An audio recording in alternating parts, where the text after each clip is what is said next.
गर्मियों का मौसम था। मेरा इरादा हुआ दूसरे शहर में जाने का। जब मैं रेलवे स्टेशन पर पहुंचा तो देखता हूं कि रेलवे स्टेशन बहुत मसरूफ है। लोग इधर उधर भाग रहे हैं, एलानात की गूंज सुनाई दे रही है और दूर से आती हुई ट्रेन की आवाज सुनाई दे रही थी। इसी हजूम के दरमियान एक फकीर चांदी के प्याले को थामे जमीन पर बैठा हुआ पाया। उसके कपड़े बोसीदा थे, आंखें थकी हुई, लेकिन उसकी नशिस्त में एक अजीब सा वकार था। पूछने पर उसने बताया उसका नाम इब्राहिम था। वो हमेशा से ऐसा नहीं था। कभी उसके पास नौकरी थी, खानदान था, ख्वाब थे, मगर किस्मत ने उसके साथ बेरहमी की। एक फैक्ट्री हादसे ने उस जख्मी, बेरोजगार और जल्दी बेघर होने वाले इंसान को इस मुकाम पर ला खड़ा कर दिया था। एक बीमारी के बायस उसकी बीवी दुनिया से चल बसी। बेटा कहीं सड़कों पर गुम हो गया था और अब ये उसकी जिंदगी थी। लेकिन आज कुछ खास होने वाला था। रेलवे स्टेशन के दूसरे सिरे एक शानदार सूट पहने नौजवान फकीर के करीब आया। इसका नाम हैदर था। कारोबारी दुनिया में एक उभरता हुआ नाम, बेहद कामयाब, बेहदेम और खुद परस्त। उसके महंगे सूट, चमकते जूते और कीमती घड़ी उसे हजूम में सबसे मुमताज बना रहे थे। जैसे ही वो करीब से गुजरा, इब्राहिम ने नजर उठाई। एक पल के लिए दोनों की नजरें मिली। इब्राहिम ने चांदी का प्याला उसकी तरफ बढ़ाया, सिर्फ पैसों के लिए नहीं, बल्कि पहचान के लिए। हैदर रुका। वो नहीं जानता था क्यों। वो पहले भी कई फकीरों को नजरअंदाज कर चुका था, मगर इस फकीर में कुछ मुख्तलफ था। उसका हाथ जेब की तरफ गया, लेकिन वो फिर रुक गया। मैं बेकारियों को पैसे नहीं देता, उसने सख्त लहजे में कहा। इब्राहिम हल्का सा मुस्कुराया, जैसे सब कुछ जानता हो। मैंने पैसे नहीं मांगे, मैंने आपका वक्त मांगा है। हैदर ने हैरत से देखा। यह कुछ नया था। वक्त? हैदर ने तंजिया मुस्कुराहट के साथ कहा। वक्त तुम्हें क्या देगा? इब्राहिम ने मुस्कुराते हुए चांदी के प्याले पर उंगली फेरी। क्या तुम जानते हो ये चांदी का प्याला क्यों है? हैदर ने नफी में सर हिलाया।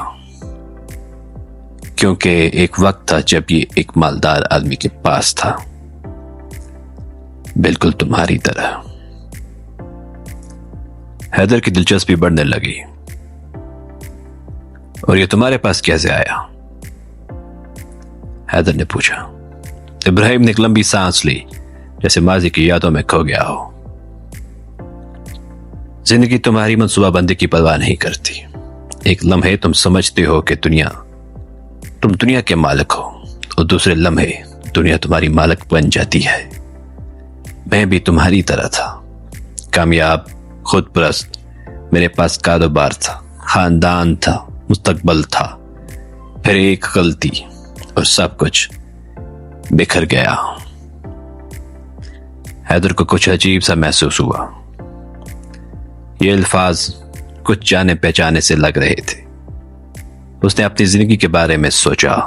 उसने एक सुल्तनत बनाई थी, मगर किस कीमत पर? उसके पास न सच्चे दोस्त थे, न ऐसा खानदान जो वाकई उसका ख्याल रखता हो। बस मुआहदे, सौदे और मजीद की ख्वाहिश। वो फिर इब्राहिम की तरफ मुतवज्जा हुआ। ये प्याला, इब्राहिम ने कहा, मुझे एक अजनबी ने उस वक्त दिया था जब मेरे पास कुछ भी नहीं बचा था। उसने कहा था, चांदी कभी जंग नहीं खाती, जैसे तुम्हारी रूह, अगर तुम उसे मरने न दो। हैदर ने गहरा सांस लिया। वो अपना बटुआ निकालने लगा, लेकिन इब्राहिम ने हाथ उठाकर रोका। नहीं, उसने धीमी आवाज में कहा, मुझे तुम्हारे पैसों की जरूरत नहीं। मुझे सिर्फ ये चाहिए कि तुम इस लम्हे को याद रखो, क्योंकि एक दिन जब तुम बुलंदी पर होगे, तुम्हारी असल आजमाइश ये होगी कि तुम कितना कमाते हो, नहीं बल्कि तुम कितना देते हो। हैदर हैरत में डूब गया। अब ट्रेन आ चुकी थी। मैं जानता था कि ऐसे उसे जाना चाहिए, मगर वो ऐसा नहीं कर सका।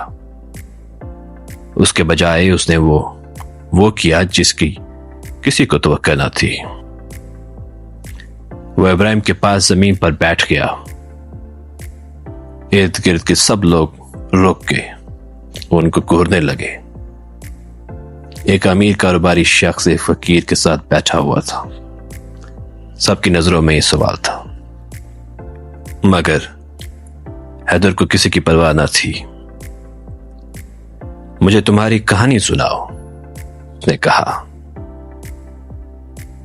खैर, एक साल बाद क्या होता है?